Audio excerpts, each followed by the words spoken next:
Hey, it's Dustin with the Davidson Group here. I've got a new segment that we're starting to shoot called Real Talk. This isn't replacing what we would do previously in our market update videos, but we're changing things around. I'm going to get more consistent content out there on a weekly basis versus a bi-weekly or once a month basis. And the goal of this is to sit at this table, to talk about things that have popped up in real estate for me personally with my clients, to talk about situations going on in housing, and really just talk about real estate. Unscripted in that sense, no set hard agenda, but I'm open to feedback and comments for sure.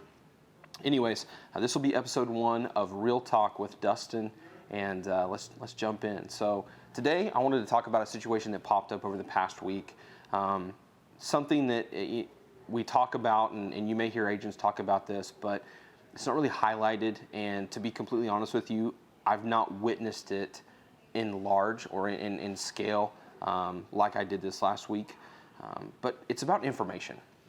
So as a real estate agent, being a realtor and a part of an MLS, we share our information with other boards, with other brokerage, or not other boards, but other brokerages.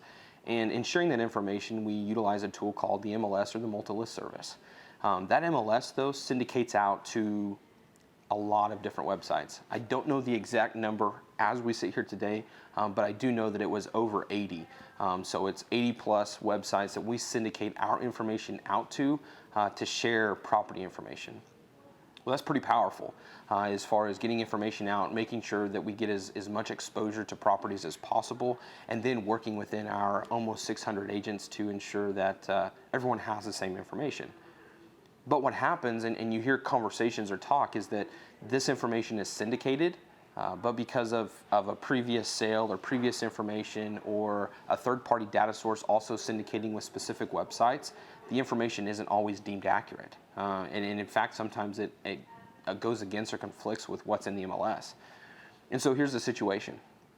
Over the past week, I had a listing or for sale, and it showed that it was in a higher risk for flood.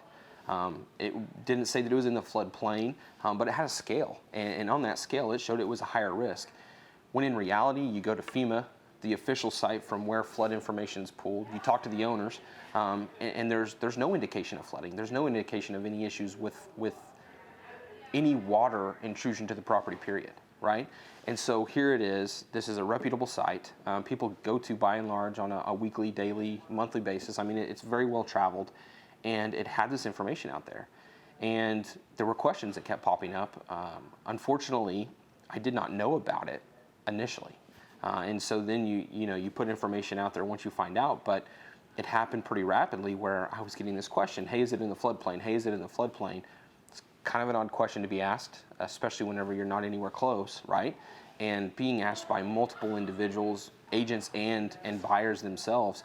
It really made me wonder. So then I tracked down the source, figured out where it was coming from, and working through some of those pieces. Fortunately for my sellers, we were able to navigate and get the home under contract, so it's no longer a concern as far as a prospective buyer. But if not, I would be working with that website to ensure that information was updated correctly. You don't think about it. You think that the information goes out there and it's accurate, and I wish I could tell you that we have an opportunity to check all of these different syndication websites. But the long and the short of it is, if you want the most accurate information, you need to go to where the source is. And as we sit here today, unless it's a for sale by owner, unless it's a for rent by owner, unless it's not actively listed with a real estate agent, that most accurate information is going to come from your real estate agent through the MLS.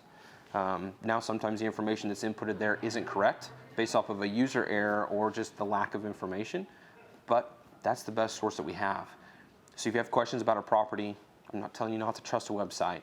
What I am telling you is that things may not always be accurate, and that if you want clarification, speak to a professional who understands the back end, who can look at where those pieces of information come from and ensure that you are getting the most accurate and up-to-date information possible. Hey, first segment of Real Talk here. Hopefully you find some enjoyment out of it, maybe some information. If there's something that you want to talk about, something that you want to ask, feel free to reach out. We can talk about it, or I can talk about it on the show. Anyways, Dustin signing off. Thanks again. Have a great day.